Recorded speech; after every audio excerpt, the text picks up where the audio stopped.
내 주 되신 주를 참 사랑하고 이전보다 더욱 사랑합니다.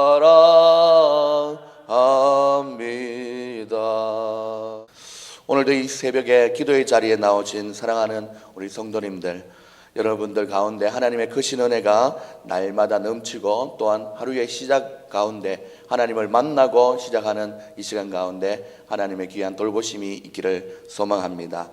오늘 설교의 제목은 추수감사절을 한 주 앞둔 시점에서라는 제목으로 은혜를 나누려고 합니다. 선진국과 후진국의 가장 큰 차이점은 물론 개인과 국민의 GNP나 GDP 같은 경제 성장 지수도 있겠지만 가장 큰 차이점은 그들의 생활 속에서 감사가 있느냐 없느냐라는 점에서 많은 차이가 난다고 합니다. 선진국의 은혜 속에서는 날마다 감사가 넘쳐난다고 합니다. 우리 영어로 땡큐 하지 않습니까? 그런 것처럼 감사하다는 말을 많이 표현한다고 합니다. 그러나 후진국 생활 속에서는 감사가 별로 없습니다. 감사가 없으면 뭐가 있겠습니까? 불평, 불만, 만족하지 못하는 그런 마음들이 많겠죠. 선진국이 잘 사는 비결이 역시 성경적인 감사의 생활로 살아온 것을 우리는 알 수 있습니다.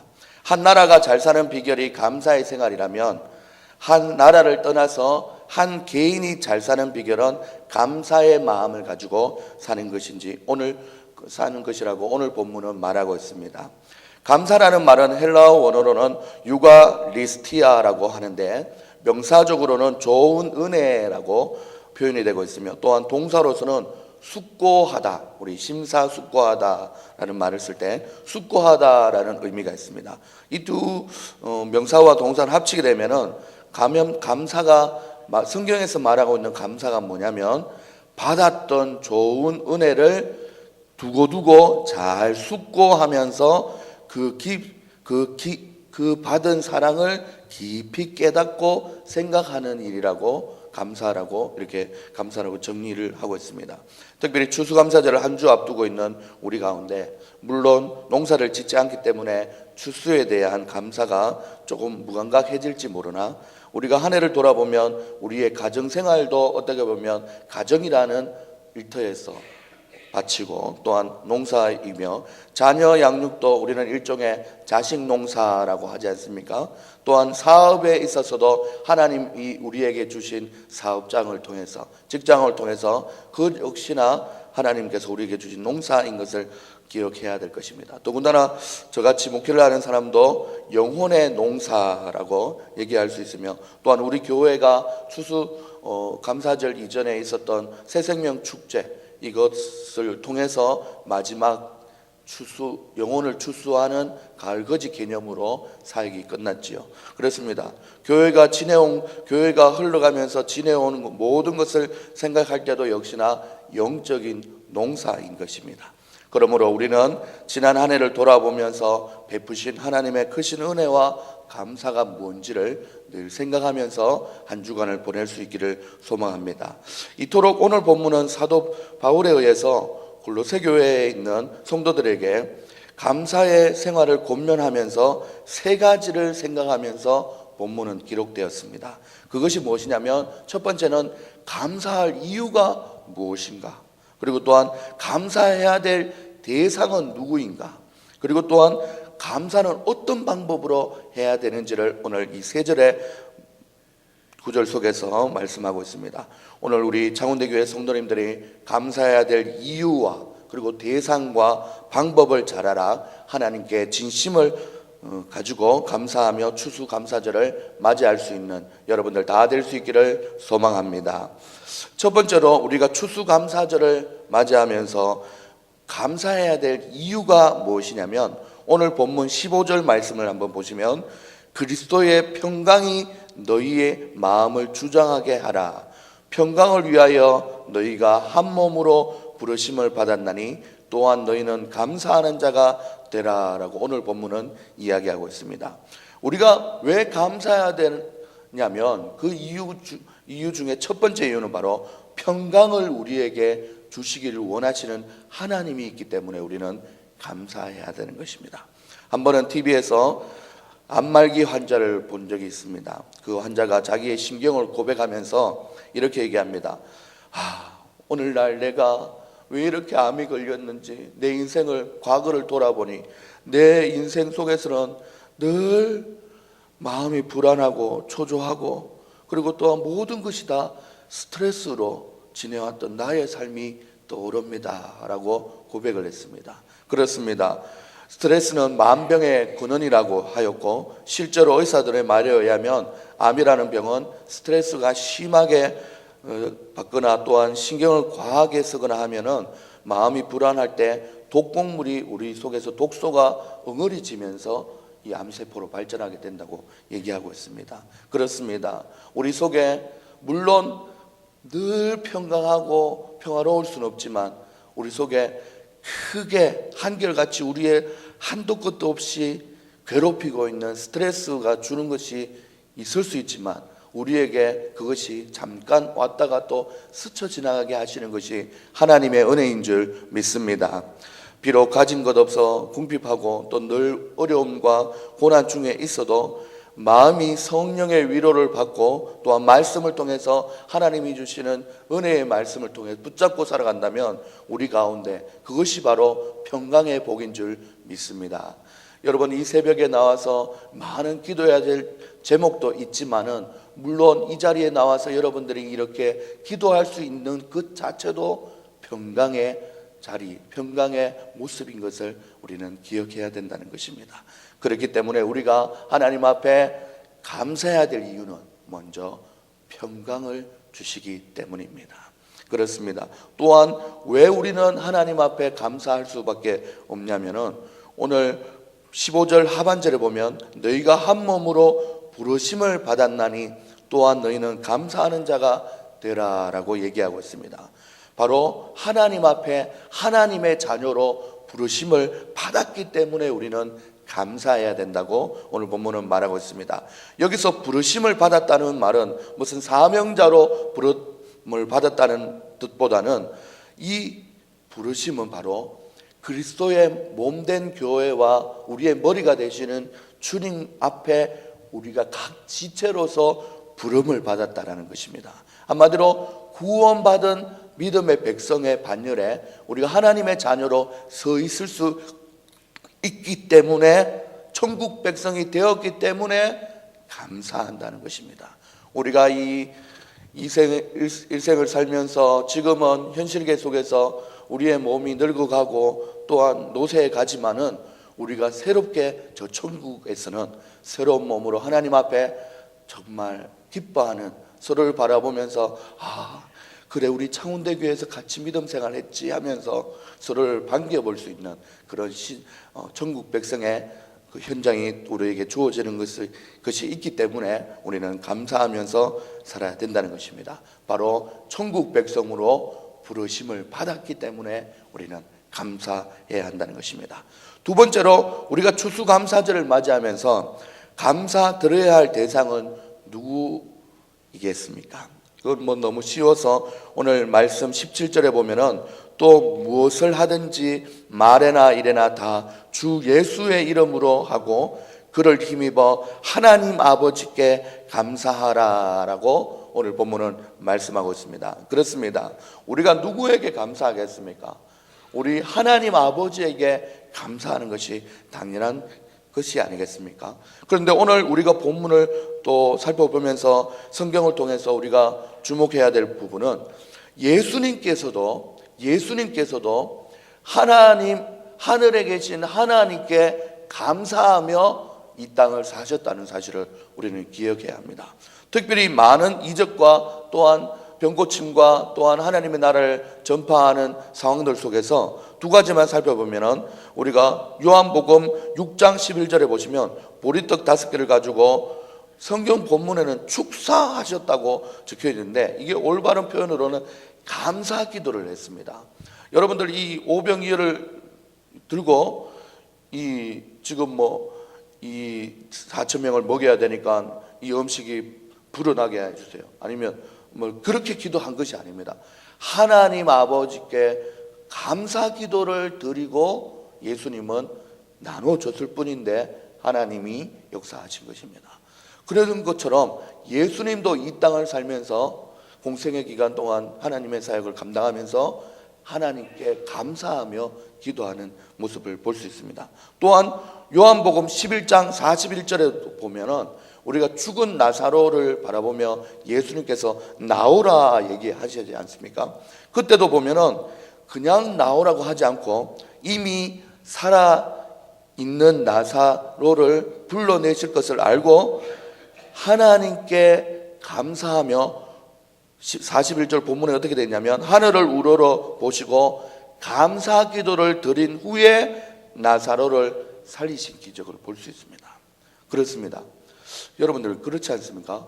하나님의 아들 독생자 예수님이지만 하나님과 본체가 한 분이시고 또한 그 권능과 영광이 동등하시기 때문에 뭐 이 땅에 살면서 감사 또한 축사 이런 거 하지 않아도 그냥 기적과 이적이 일어날 것 같지만 예수님은 이 땅에 참 신의 모습으로도 이 땅에 오셨지만 참 인간의 모습으로 사셨기 때문에 인간이 하나님에게 대한 정말 감사의 모습이 어떤지를 실제로 그의 사역들 속에서 우리에게 모범으로 보여주셨다는 것입니다. 예수님도 하늘에 계신 하나님 아버지께 감사하며 일생을 사셨는데 감히 우리가 감사하지 않고 하나님 아버지 앞에 감사하지 않고 산다는 것은 말이 안 되는 것 같습니다. 우리가 예수님의 제자로서 또한 주님 앞에 기쁨이 되길 위하여 이 땅을 살고 있다면 하나님 아버지께 감사하며 살아갈 수 있는 우리 모두가 될 수 있기를 소망합니다. 마지막으로 살펴볼 말씀은 추수감사절을 맞이하면서 마지막으로 감사의 방법은 어떠해야 하는지 오늘 본문을 말하고 있습니다.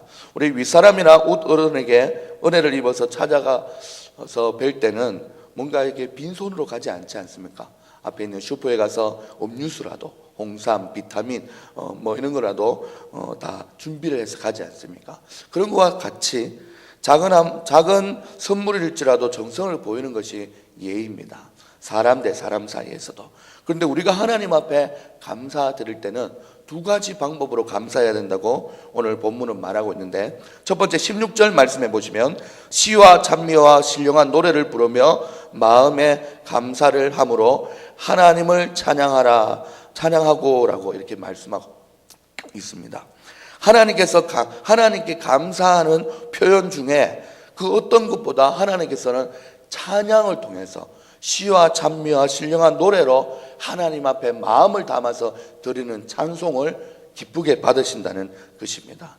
그래서 우리가 이 아침 시간부터 제가 보니까 우리 주일날 이 새벽 기도에 나오시는 분들 중에 많은 이유도 있고 또 부지런하시고 믿음이 좋으신 분도 있지만 대부분은 일부 예배에 성가대로 봉사하시는 분들이 집에 갔다 다시 오지 않고 예배를 드리시고 또 기도를 하신 이후에 바로 성가대에 내려가시는 분들이 많다는 생각을 했습니다. 일부 예배부터 하나님 앞에 시와 찬미와 신령한 노래로 기쁘게 하나님을 기쁘게 하는 여러분들이 바로 올바른 감사의 모습으로 표현으로 하나님 앞에 영광 돌리는 모습인 줄 믿습니다. 그리고 또한 하나님 앞에 어떤 방법으로 감사해야 되냐면 바로 예물입니다. 우리가 감사에 대한 예물을 바치는 유래가 된 처음 모습을 성경에서 찾아보면 출애굽기 23장 15절에 보시면 너는 무교병의 절기를 지키라. 내가 내게 명한 대로 아비볼 정한 때에 이래 동안 무교병을 먹을지니 이는 그 달에 네가 애굽에서 나왔음이라.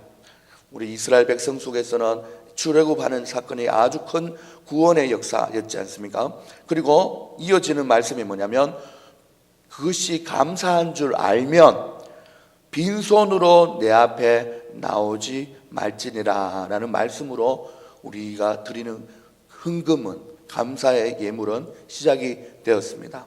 하나님의 은혜가 너무나도 감사하여서 빈손 들고 올 수 없어서 적은 것이라도 정성을 준비한 감사 예물을 드리는 방법으로 하나님의 기쁨이 될 수 있다는 것입니다. 다가오는 추수감사절에 여러분들 말씀을 정리하며 나갈 때에 감사해야 될 이유를 생각하시고, 또한 감사해야 될 대상이 누구인지 기억하며, 또한 감사는 어떤 방법으로 해야 되는지 기억하면서 하나님 앞에 나아갈 수 있기를 소망합니다. 우리에게 평강 주셨기 때문에 감사하고, 우리를 하나님의 자녀로 불러주시고 천국 백성으로 인쳐주시니 감사하고, 또한 우리 하나님 아버지이시며 또한 예수님도 이 땅에서 기도하시면서 감사하며 살았던 그 하나님 아버지께 감사하고, 또한 시와 찬미와 신령한 노래로 마음에서부터 우러나오는 노래들로 하나님 앞에, 또한 예물로서 하나님 앞에 감사드리는 추수감사절이 될 수 있기를 소망합니다. 마지막으로 한 예화를 전달해 드리면서 설교를 마치려고 합니다. 유대 지방에 한 랍비가 있었답니다. 한 번은 사막을 지나서 목적지를 향해서 가다가 날이 너무 저물어서 더 이상 갈 수 없어서 그곳에 큰 나무 밑에서 유숙을 하게 되었습니다. 그런 나귀 한 마리와 또한 닭을 한 마리 이렇게 데리고 다니면서 그 목적지를 향해서 가고 있었는데, 날이 추워지고 밤이 깊어지니까 이제는 옷을 입고, 그리고 또한 나귀도 묶어놓고, 또한 나귀 옆에 닭도 이렇게 묶어놓고는 성경을 좀 더 보고 자야겠다 싶어서 등불을 켜고는 말씀을 보다가 바람이 너무 세차게 불어서 등불이 마침 꺼지게 됐습니다. 그러면서 자기도 모르게 잠이 들었는데, 중요한 건 한참을 자고 다음 날이 밝았을 때, 너무 밝아서 내가 어제 정신없이 잠들었구나 싶어서 눈을 딱 떴는데, 평소 같으면 꼬끼오라고 이 닭이 울어줘야 되는데 그 울음소리를 듣고 내가 깼다라는 고정관념이 있었는데, 오늘은 닭이 어디 갔지? 하면서 두리번 눈을 비비면서 닭을 찾아보니 닭이 없어진 겁니다.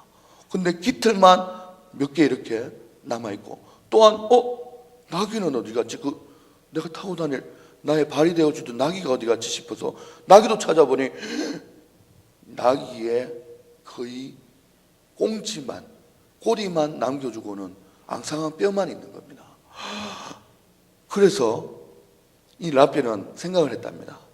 야, 이거 아직 갈 길이 멀고 목적지가 멀었는데, 내가 말씀을 사모하면서 연구하면서 사는 랍비인데, 하나님을 내가 그렇게 잘 믿고 있는 사람인데, 와, 어떻게 이 밤 사이에 이 나귀도 닭도 이렇게 맹수에게 잡혀먹어서 나를 괴롭게 하냐 라는 불평의 마음이 살짝 들더라는 것입니다. 그리고는 정말 하늘을 우러러 감사하지는 못하고 원망의 시작을 하려고 하면서 짐을 꾸렸습니다. 이제 목적지로 가려고 꾸리면서 보니까 자기 눈앞에 짐을 정리하는 손이 보고 움직이고 있는 자기의 발을 딱 보고는